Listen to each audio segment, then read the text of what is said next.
alma gêmea de minha alma, flor de luz de minha vida, sublime estrela caída das belezas da amplidão. Quando eu errava no mundo, triste só no meu caminho, chegaste devagarinho, preenchendo-me coração. Vinhas a bênção dos deuses, da divina claridade,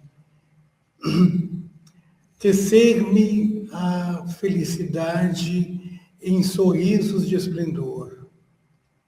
És meu tesouro infinito, juro-te eterna aliança, porque sou tua esperança, como és todo o meu amor. Alma gêmea de minha alma, se eu te perder um dia, serei a estrela, serei a escura agonia de saudade dos seus véus. Se um dia me abandonares, luz terna dos meus caminhos, dos meus amores, hei de esperar-te entre as flores da claridade dos céus. Públio Lentulus, encarnação de nosso querido Emmanuel, benfeitor espiritual de Chico Xavier, ao tempo de Jesus. Muito bom dia a todos. Está um lindo dia ali fora, um pouquinho fresquinho. Eu mesmo, quando saí pela manhã, morando no quarto andar, descia assim. Quando chego lá embaixo, estava sem o casaco. Então, lembrei, eu não vou subir 4 andares novamente. Vamos aguentar assim, vamos em frente. Mas, meus irmãos, esse tema de hoje é muito interessante porque também traz a discussão da visão espírita sobre essa questão da insolubilidade do casamento. Diferente de outras religiosidades, a doutrina espírita tem a sua própria visão. E aqui... eu fiz aqui, tá. E eu quero começar com a leitura do primeiro item deste capítulo. São 2 itens, baseado ali no Evangelho de Mateus, capítulo 19, versículos 3 a 9. No primeiro item, ele relata uma questão que aconteceu naquele instante, né? Como sempre tentavam submeter Jesus a provas, querendo ver qual resposta que ele daria, se por acaso contrariaria os ensinamentos judaicos. E aí ele relata, também os fariseus vieram ter com ele para tentarem e disseram, será permitido a um homem despedir a sua mulher por qualquer motivo? E ele respondeu, não lestes o que aquele que criou o homem desde o princípio os criou macho e fêmea e disse, por esta razão o homem deixará seus pais e sua mãe e se ligará à sua mulher, e não farão os dois senão uma só carne? Assim, já não serão 2, mas uma só carne? Não separe, pois, o homem o que Deus juntou. O item 2 a gente não vai abordar aqui, porque o item 2 vai aprofundar um pouco mais e entrar nas questões, inclusive, da visão judaica à época, que até consentia a lapidação da mulher, no caso de uma traição. Então, não vamos entrar por aí, vamos ficar aqui nesse primeiro. Mas antes de dar início, dar prosseguimento, eu quero colocar 2 questões aqui. Vamos respondê-las somente ao final. A primeira delas, qual é o entendimento da doutrina espírita quanto à indissolubilidade do casamento? E a segunda, o que realmente Deus juntou e jamais poderemos separar. Então, deixarei essa questão aqui, pensem as suas respostas ao final, após nós tecermos vários comentários aqui e análises, nós vamos responder essas questões. E eu quero convidá-los a um papo cabeça. Usando bem aquela gíria dos anos 80, aquele papo diferente, nós vamos filosofar um pouco, certo? Vamos viajar pelo mundo, filosofando desde épocas antigas, para que a gente possa entender o ser humano na sua essência, a instabilidade do ser humano, as questões que nos torturam, as questões que nos deixam felizes, que nos entristecem, enfim. E eu quero, então, começar com uma diferenciação entre permanência e impermanência, com o nosso conceito de permanência e com o nosso conceito de permanência. Permanência ou permanente é aquilo que é imutável, que é eterno. E para nós, espíritas, o que é eterno? Para nós, eterno é Deus. Criador, incriado, atemporal, portanto, Deus é eterno, imutável. Porém, o que é impermanência? Impermanente, o que é mutável, o que é passageiro. Dentro de uma análise racional, sendo que somente eterno é Deus, impermanente, imutável e passageiro são todas as coisas que existem na existência física. Toda a existência material, tudo que existe, todo o universo material, todos os planetas, estrelas, todas as galáxias, inclusive a nossa humanidade. Nós nascemos, crescemos, aprendemos, desenvolvemos e morremos. Isso, somos fisicamente impermanentes. Sabemos que espiritualmente nós somos imortais. Eu não vou dizer eternos, porque nós somos criados. Deus eterno nos criou impermanentes na existência física, mas imortais espiritualmente. Vamos evoluir até que chegamos ao clímax, ao máximo, onde seremos espíritos perfeitos. Por enquanto, apenas espíritos imperfeitos, continuamos nessa grande jornada reencarnatória. Ao ponto que Kardec dirá: nascer, viver, morrer, renascer e progredir sempre. Tal é a lei. Não escapamos disso. Vamos repetir nossas histórias, N ciclos até aprendermos, e por isso o propósito da reencarnação. E eu quero trazer aqui também um pensamento lá do Oriente, sobre impermanência. O grande Confúcio, ou comumente aprendemos a chamar de Confúcio. E trazem a história, quando a gente estuda a vida de Confúcio, que em um determinado momento estava lá à beira de um rio, contemplando as águas, Confúcio, e ao seu lado para um discípulo e lhe pergunta: o que contemplas, mestre?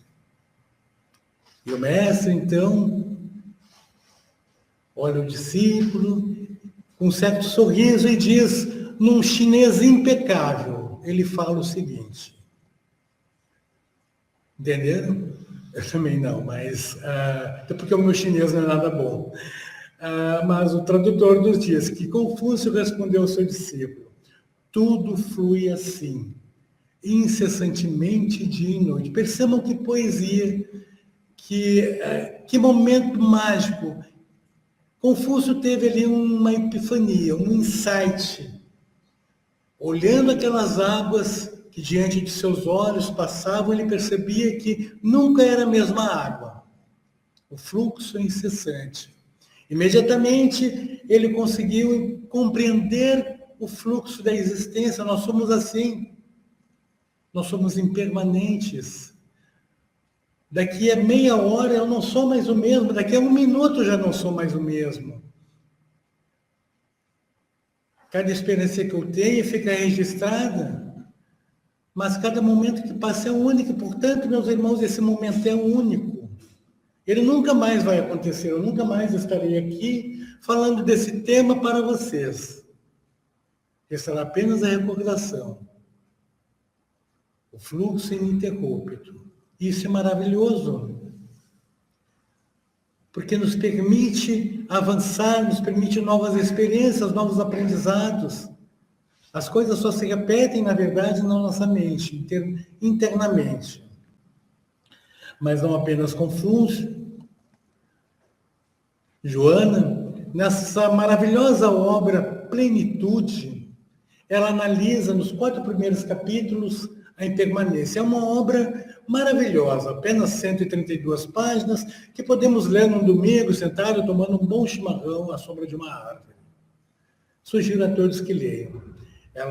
Ela pega aqui nesta obra e analisa justamente uma personalidade nos 4 primeiros capítulos. Ela busca no passado um grande mestre. Há 2.500 anos, Buda analisa a impermanência, porque ele analisa o sofrimento. Conta-se que Buda, o príncipe Siddhartha, que por longo tempo foi criado dentro dos portões do palácio, desconhecia a miséria do mundo, desconhecia a morte, desconhecia a dor e sofrimento. Certo dia, quando ele sai escondido, ele percebe a realidade do mundo que o cerca, do povo com o qual ele não convivia, porque ele vivia sempre dentro das portas de um palácio, para que não fosse contaminado pela pobreza, pela miséria. E ele leva um susto e fica inconformado, porque ele percebe, atirado ao relento, corpos de pessoas que morreram de peste. Ele percebe a fome estampada no rosto de crianças. Ele percebe a mãezinha que perde o filho numa batalha e sofre. E ele não compreende. Então Buda se retira numa jornada, numa peregrinação. Ele era casado, tinha um filhinho, mas deixa os dois e sai para essa peregrinação, porque com essa inquietude interior ele tenta buscar a resposta. Ele encontra, depois de muito tempo peregrinando, ele encontra as 4 nobres verdades, que ficou assim conhecida, porque meditando sobre o sofrimento, ele consegue entender a essência da dor do ser humano, esse fluxo da impermanência, a verdade do sofrimento, a causa do sofrimento, a cessação do sofrimento e o caminho para a cessação do sofrimento. E o que é a verdade do sofrimento? Para Buda, a verdade do sofrimento é que a vida é marcada por insatisfação, por impermanência e sofrimento, e o que inclui desde dores físicas até frustrações e sensações de que algo sempre falta. Veja que nossos relacionamentos, sejam eles de amizade, sejam eles matrimoniais, existe a dor, a insatisfação, aqueles momentos da instabilidade. Quem já não passou por isso? Isso é normal. Então, isso é uma verdade. Se alguém nos disser que sofre por uma instabilidade na relação matrimonial, não duvidemos. Porque, aos nossos olhos, um casal pode ser perfeito, mas desconhecemos o que realmente acontece entre as 4 paredes, na vida privada deste casal. Então, há sim momentos de dor e sofrimento, isso é real. Mas Buda também investiga a causa do sofrimento. E a causa do sofrimento, ele vai dizer que a raiz é o apego, a ignorância e o desejo insaciável por coisas materiais, por prazeres ou pela própria existência. Vejam, tudo isso é causa de sofrimento. Nos apegamos às coisas que temos, às coisas que conquistamos. Mas eu precisei de muito trabalho, de muito investimento para conseguir isso. Eu já me apeguei. Nos apegamos às pessoas, ao ponto de quase que dizemos, você me pertence. você não pode me deixar, você não pode me fazer infeliz porque você me pertence, você jurou fidelidade. Não é verdade? Então, se o sofrimento é uma verdade, ele tem uma causa, e ele investigou que realmente essas causas são reais. Então, são causas do sofrimento, essas vicissitudes todas. E esse próprio amor à vida, esse apego à vida, o que somos nós? Claro que devemos amar a vida que temos, e até vamos estudar isso um pouco mais adiante, quando formos olhar para o amor fati, mas nossa vida é perene, podemos sair ali fora e, de repente, sermos convidados a deixar essa existência. Digo convidado, para não usar um termo mais forte, mas, de repente, vítimas de um acidente, saímos dessa existência. Portanto, não podemos ser tão apegados, mesmo à própria vida. A cessação do sofrimento. E Buda dirá que é possível acabar com o sofrimento ao eliminar o apego e a raiz dos desejos. E alcançando um estado de paz conhecido como nirvana, lá na linguagem deles, mas que aqui a Joana trata como plenitude. E o caminho para a cessação do sofrimento. E aqui Buda realmente coroa o seu trabalho, porque ele mostra o caminho para que possamos cada vez mais nos desvincular deste apego à vida. Ele vai dizer que realmente o caminho é o desapego. Ok, então é fácil. Basta dar de ombros, chutar o balde e seguir em frente. É isso o desapego? Não. Não podemos fazer assim, porque se negarmos as coisas que nos incomodam, nós não resolvemos o problema, nós não superamos, nós precisamos de um processo.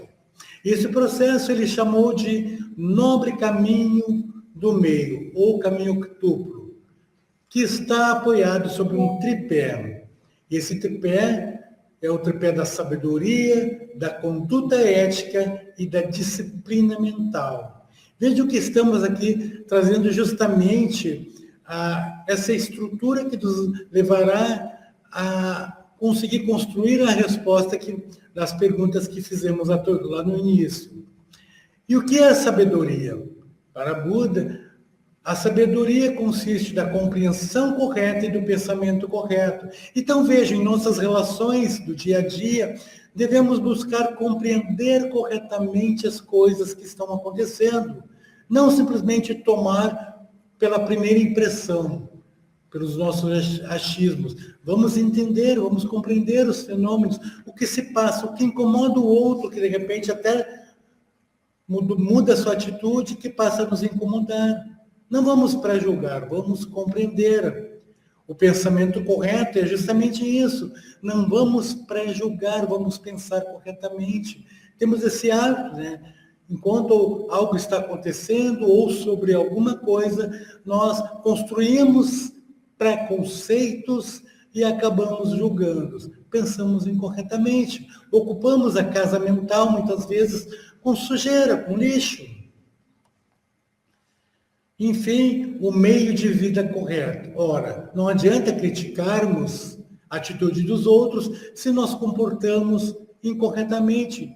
Se temos determinadas viciações em nosso modo de viver, então são as três primeiras. Aqui, desculpe, eu tinha pulado um pouco mais. Meio de vida correto. Bom, a disciplina mental, o que vem a ser a disciplina mental nesse segundo tripé desse caminho octuplo, é o esforço correto. O esforço correto é justamente isso, eu pegar e me disciplinar. Eu tenho que me disciplinar. A maioria de nós é indisciplinado. Ou dorme até mais tarde, mas porque é prazeroso. Apego, né? O apego é aquele descanso. Fica dormindo até às 10 horas todos os dias. Mas hoje é domingo, dá para dormir até às 10.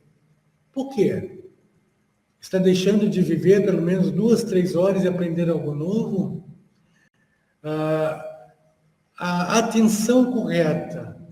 Quantas vezes não passamos aquela experiência de estarmos conversando com alguém, ou alguém, perdão, estar conversando conosco, enquanto a pessoa nos fala de algo muito importante.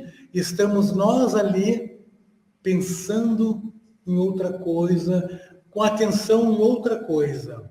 Ouvimos talvez 50%, 60% do que o outro diz. E pouco ouvimos o que realmente a pessoa disse. De maneira que se a pessoa talvez esteja necessitando de um abraço, de um conselho, não conseguimos sequer dar esta resposta.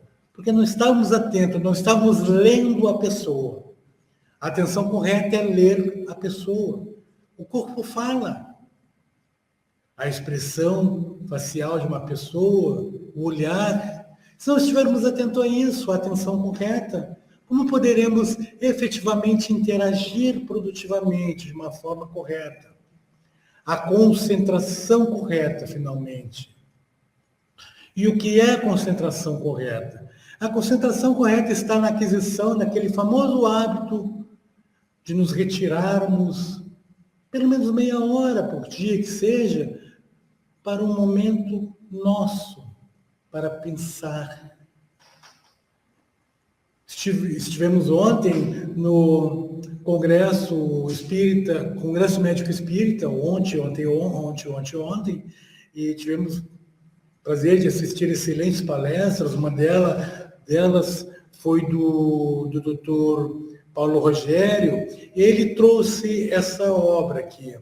A palestra dele não foi especificamente sobre meditação, mas ele é autor dessa excelente obra. Eu ainda não a li, eu adquiri com certeza, mas durante o intervalo, eu dei uma boa folheada na obra, e ela é uma abordagem médica muito atualizada sobre o que Buda fazia há 2.500 anos atrás, meditação. E ele já sugeria isso como justamente mecanismo de centragem para todos nós. Meditar diariamente. E nós vamos encontrar também isso lá no Livro dos Espíritos. Lembram a questão 919? O meio prático mais eficaz que tem o homem de se melhorar nesta vida e de resistir à atração do mal. E a resposta que os Espíritos dão a ele é: um sábio da antiguidade vos-disse, conhece-te a ti mesmo. E qual é a única maneira que eu tenho para conhecer a mim mesmo? Eu tenho que perguntar para mim. Só que não basta eu parar, agora eu vou fazer a pergunta sobre meus defeitos, minhas imperfeições aqui neste momento. Eu preciso me retirar, preciso de um local tranquilo. Meditar é fazer isso, essa introspecção. E buscar sinceramente, buscar o questionamento aos espíritos. E eles já nos disseram, à época ainda lá dos gregos, conhece-te a ti mesmo.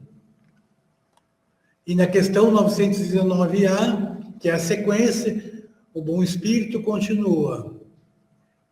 Fazei o que eu fazia quando vivi na terra. Ao fim do dia, interrogava minha consciência, passava em revista ao que fizera e perguntava a mim mesmo se eu não faltara a algum dever e se ninguém tivera motivo para de mim queixar-se. Foi assim que cheguei a me conhecer e a ver que em mim precisava de reforma. Todos nós precisamos de reforma. Se os nossos relacionamentos, seja de amizade ou seja conjugais, não estão bons, perguntemos por quê. Qual a nossa participação nisso, nessa instabilidade? O que eu preciso reformar em mim, eu preciso sim. Não vai alguém dizer aqui, não, mas eu não preciso nada. Meu casamento está ótimo, por que eu vou precisar melhorar alguma coisa? Mas como eu disse, a cada hora passada nós não somos mais o mesmo. E nas relações conjugais nós passamos por alternâncias. Ora você quer estar no lado daquela pessoa, ouvir a voz da pessoa, e ora por algum motivo externo você quer estar sozinho. Porque você quer dedicar atenção a alguma coisa. Então é importante que a gente busque esta reforma para entender o outro, para entender também se muitas vezes eu não tenho que abdicar de um capricho meu em prol do relacionamento. Joana diz o seguinte a respeito dessa impermanência: o espírito necessita lapidar a aresta que lhe encobrem a luminosidade, e para tal o sofrimento se apresenta como ocorrência normal, que o conhecimento e a força de vontade conseguem conduzir com equilíbrio, alcançando a finalidade sublime a que se encontra destinado. Vejam que Joana não está dizendo que nós devemos sofrer, que nós temos que sofrer. Ela está constatando que o sofrimento faz parte da existência. O que Buda fez há 2.500 anos atrás. Ela confirma, percebe-se que a concordância da percepção de ambos. 2.500 anos de diferença.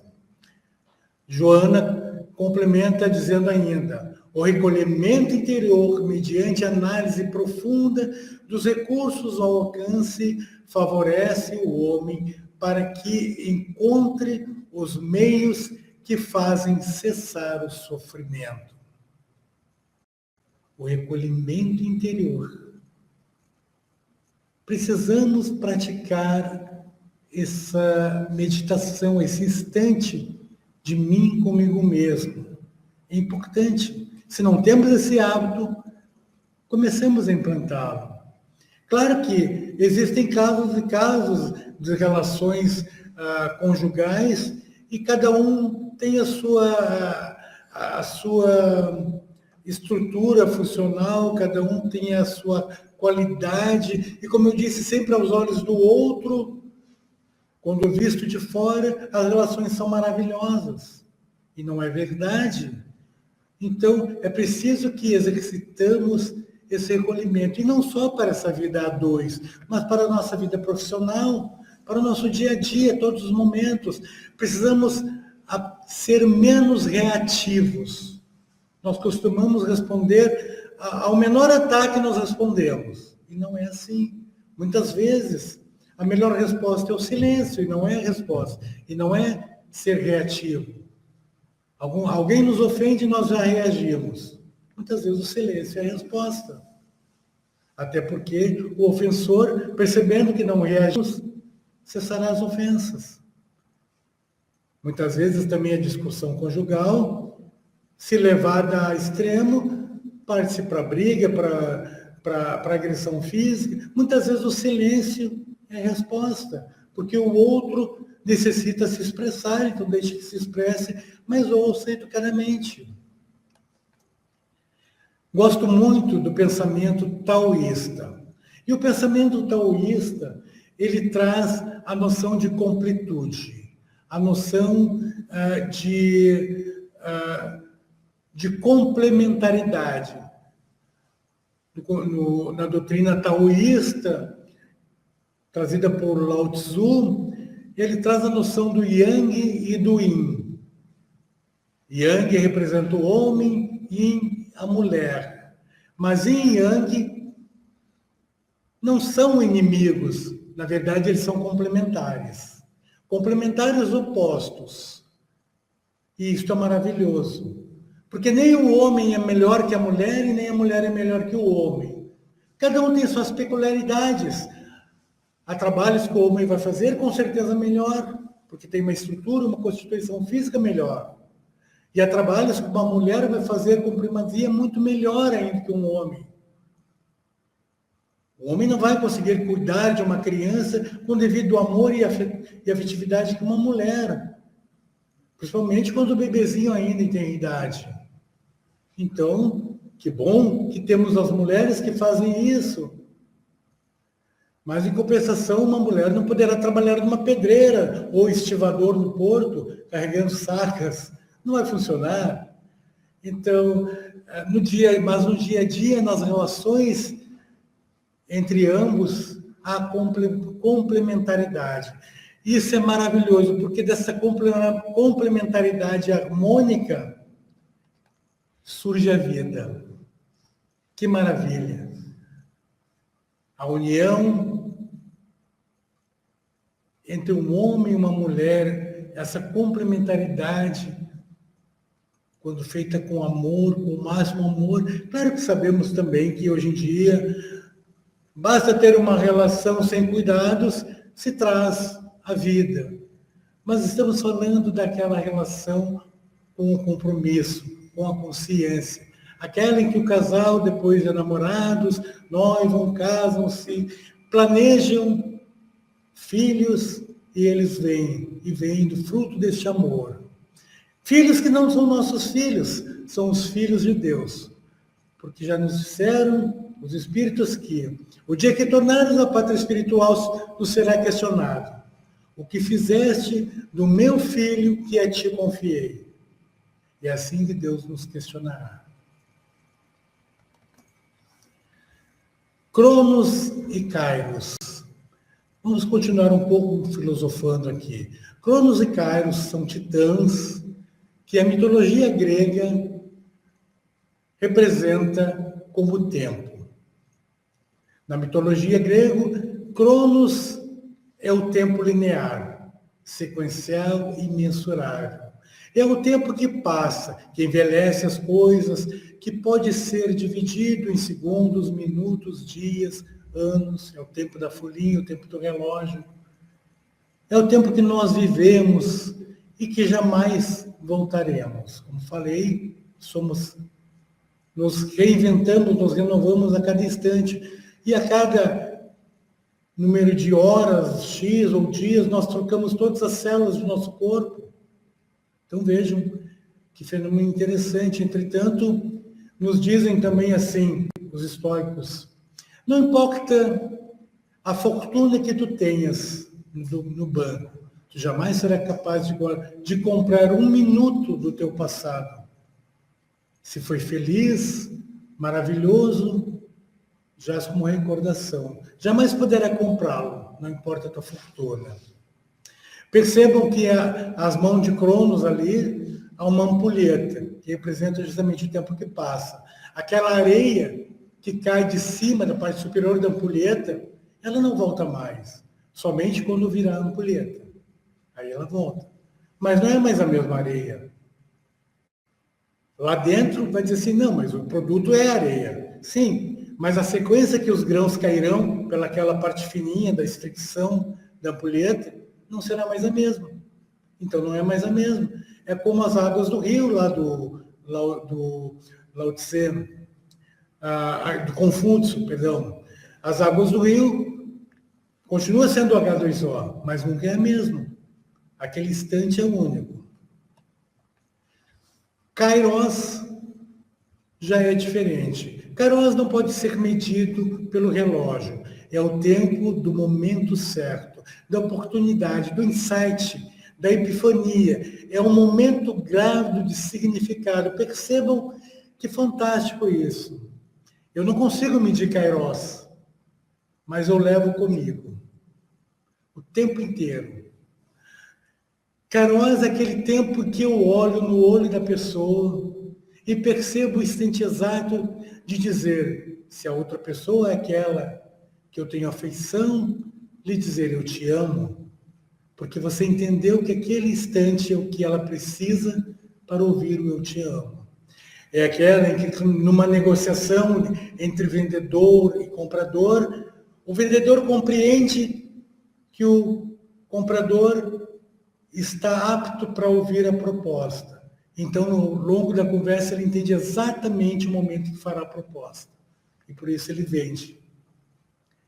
Kairos é aquele tempo em que nós buscamos dentro de nós a inspiração. Kairos é o tempo da epifania, como falou aqui, do insight. Confúcio, observando as águas, teve aquele insight. Kairos também, observem aqui na imagem, alguns pontos importantes simbólicos. Vejam que na cabeça de Kairos aqui tem uma mecha de cabelo na frente. Ele tem uma cabeleira atrás, é careca em cima, e na parte frontal uma mecha de cabelo. representa que a oportunidade deve ser agarrada de frente. E por isso nós devemos estar atentos. Há cabelos atrás também. Nós podemos correr atrás da oportunidade. Mas para quê? Se a gente pode agarrá-la pela frente. Então, observem aqui no pé de Kairos, asas, a sutileza. Esse momento certo ele voa, ele tem que ser percebido, ele é leve. Aqui também existe outro símbolo aqui, a balança. Vejam que a balança está disparelha, ela não está parelha. É justamente isso, porque esse desnível representa o momento certo.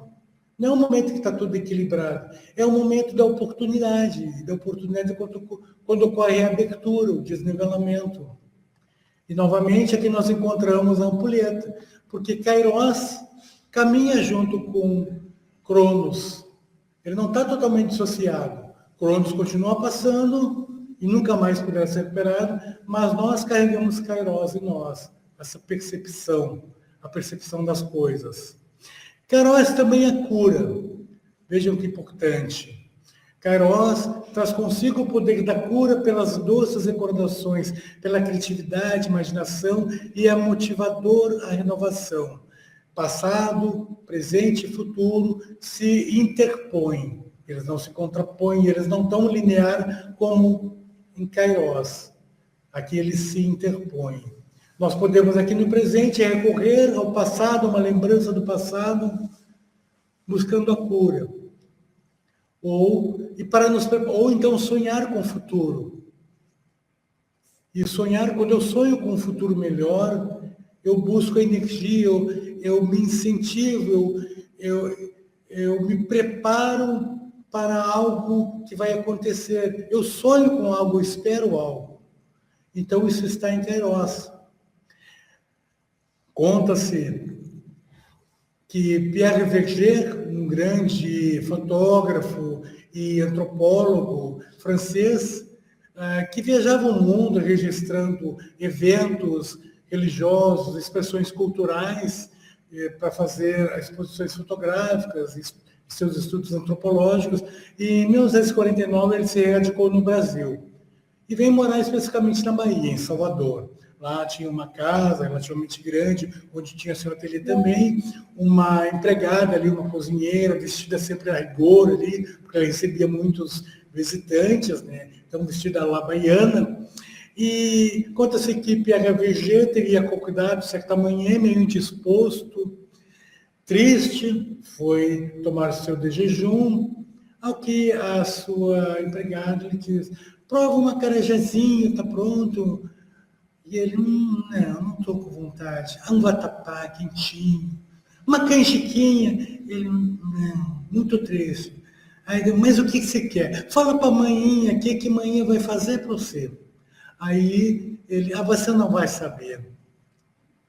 Mas diz para a manhinha que manhinha faz.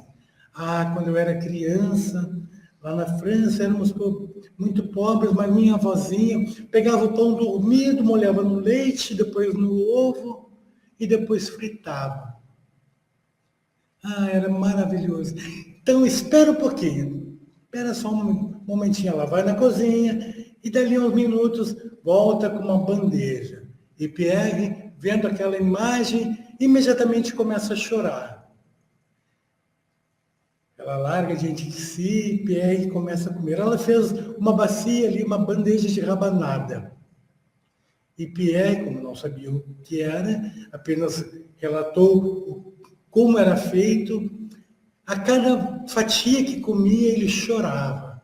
Chorava convulsivamente porque ele lembrava da vozinha, lembrava de quando criança, de toda a trajetória que teve de vida. Terminando, satisfeito, ele volta para o quarto e se põe a dormir, acordando somente meio-dia, completamente disposto, alegre. Então perceba o poder de Kairos.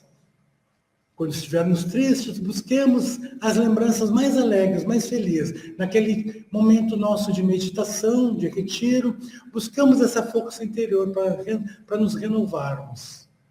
E depois, façamos talvez até que nem Pierre. busquemos o leito, descansamos um pouco e vamos estar renovados.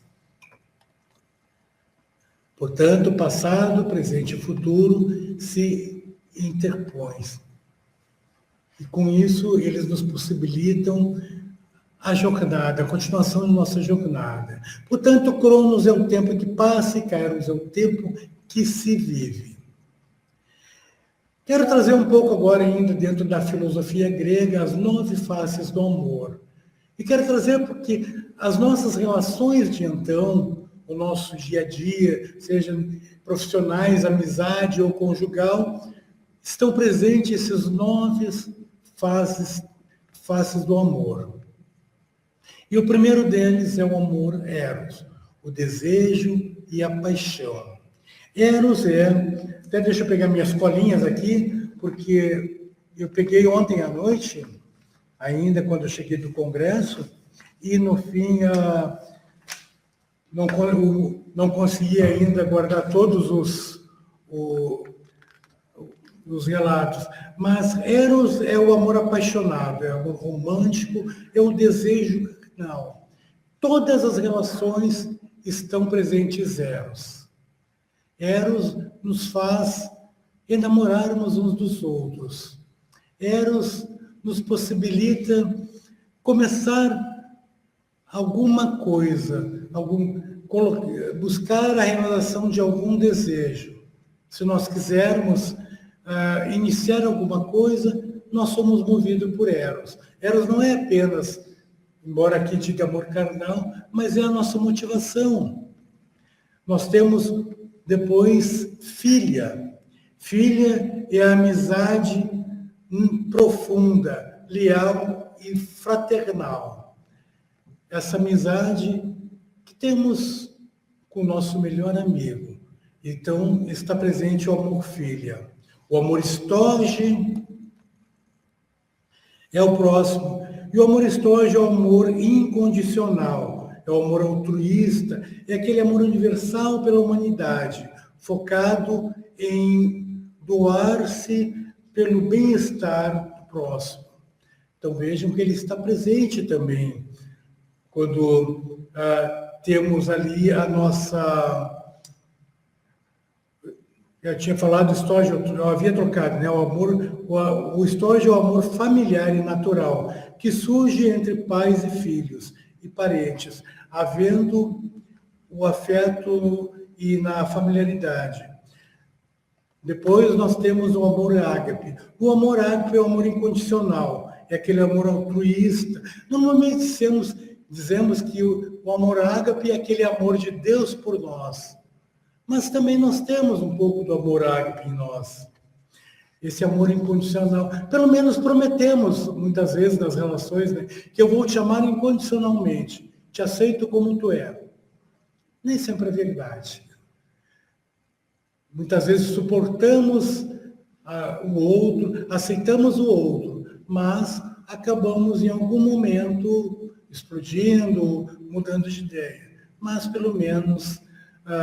temos presente em nós um pouco desse amor ágape.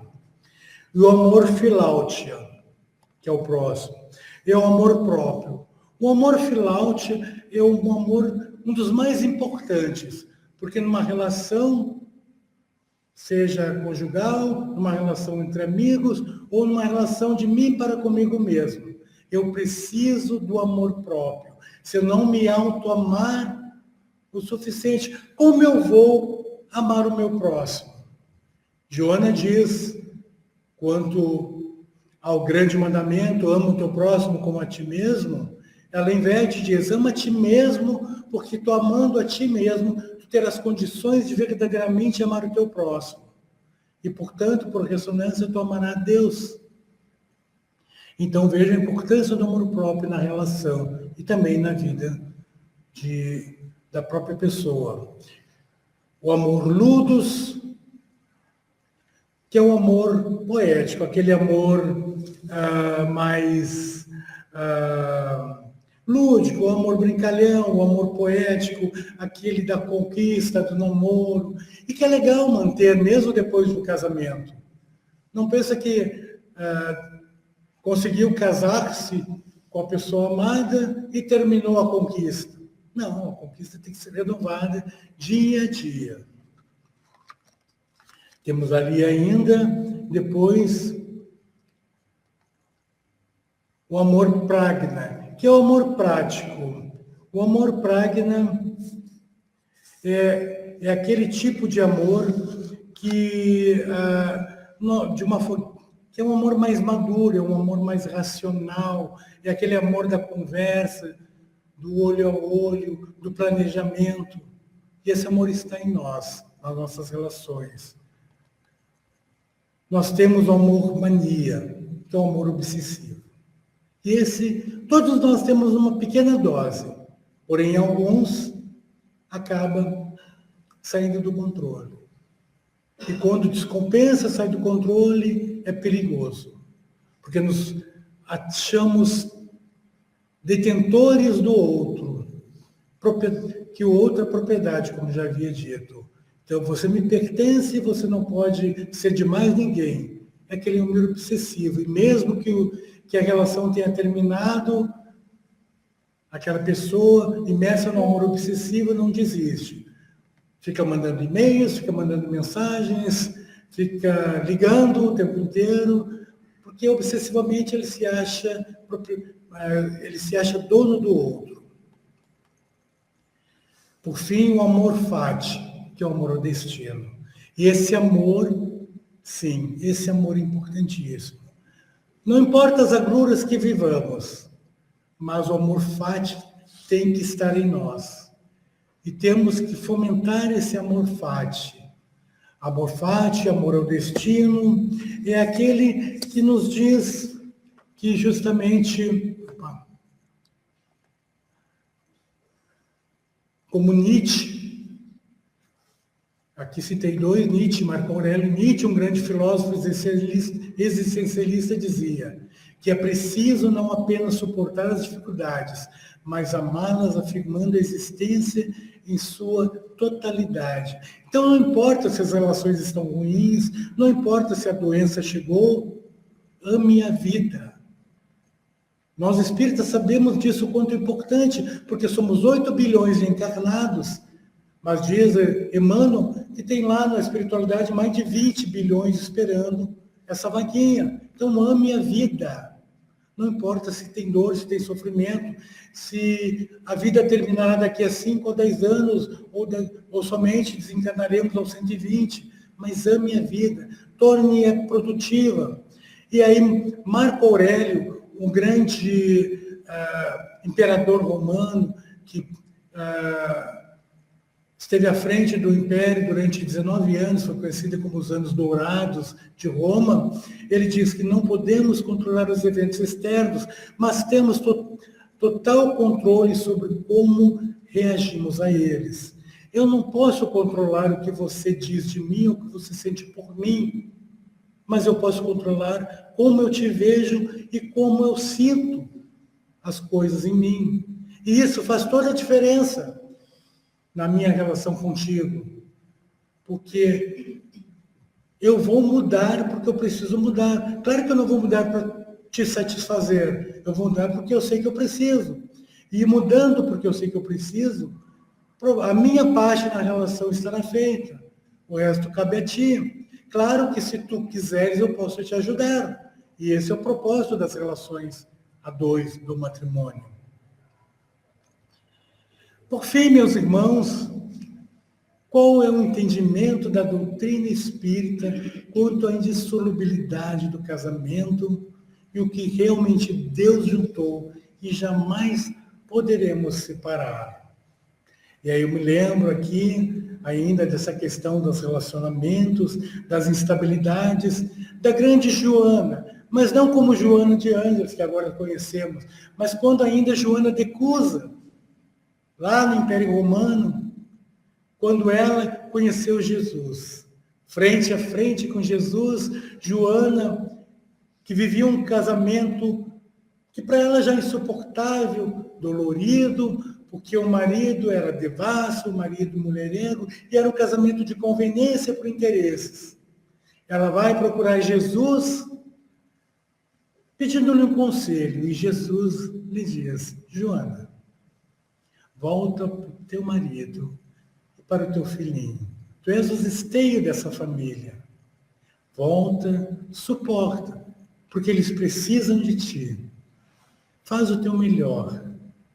Joana então promete testemunhar Jesus por toda a vida. E Jesus lhe diz: teu dia virá, mas segue adiante, volta para casa. Joana volta, e vamos ver Joana 36 anos depois, quando o marido já falecido, sob os cuidados agora do filho adulto que o acompanha nos encontros onde as catacumbas, alguns viajantes falavam sobre Jesus, e lá Joana é capturada juntamente com o filho e sucumbe no madeiro flamejante, onde ela testemunha Jesus, finalmente realizando seu intento. Portanto, vemos que, apesar das dores, das tribulações que Joana passou, e que não foram poucas, porque de senhora que era, quando vivia no Império Romano, após a morte do marido e a miséria, porque o marido terminou com toda a fortuna da família, passou a trabalhar como serva para poder cuidar do filhinho. E o fez, exemplarmente. Então, percebam, as dores que nós outros seres humanos, quando nos propomos a seguir o caminho do bem, suportamos e vencemos. Então, respondendo a essa pergunta, eu procurei colocá-la aqui dentro de um parágrafo, as duas respostas, da seguinte maneira. Para a doutrina espírita, o casamento na Terra é uma instituição humana e material, que pode sim ser dissolvida pelo divórcio, quando cessa a harmonia, ou o aprendizado mútuo, porque esse é o propósito da nossa existência, também o aprendizado. E por que isso ocorre? Porque o que Deus realmente juntou e que o homem jamais poderá separar não são os papéis ou as conveniências civis, mas sim os laços eternos do verdadeiro amor, duas almas que se unem pela verdadeira simpatia e afeição, continuam unidas através dos séculos, das existências e do plano espiritual. O amor real é a única união indissolúvel, pois foi instituída pela lei de Deus. Então, meus irmãos, claro que devemos nós, como nos aconselham os espíritos, a fazer o melhor possível pela manutenção das relações matrimoniais. Precisamos fazer isso, porque nos comprometemos com aquele ser, num período de aprendizado que pode durar meses, pode durar anos. Conhecemos um casal que está 70 anos junto. Almas gêmeas? Não sei. Até porque no conceito da doutrina não há almas gêmeas, mas há almas sintônicas. Há sintonias entre elas, nós temos diversas almas sintônicas. E com essas almas sintônicas, normalmente, nós temos aprendizados. E alguns poderão durar muitos anos, muitas décadas, e outros ser apenas 1 ano, 6 meses. Mas o importante é que tenhamos a gratidão de que, se infelizmente preciso for, que ela termine para o bem de ambos, que tenhamos a gratidão de que tivemos ali o aprendizado, que demos o melhor de nós. Pode não ter sido perfeito, mas foi o melhor que conseguimos, e por isso devemos ser gratos. Da mesma forma, a minha gratidão a todos por essa oportunidade do dia de hoje. Um bom domingo a todos.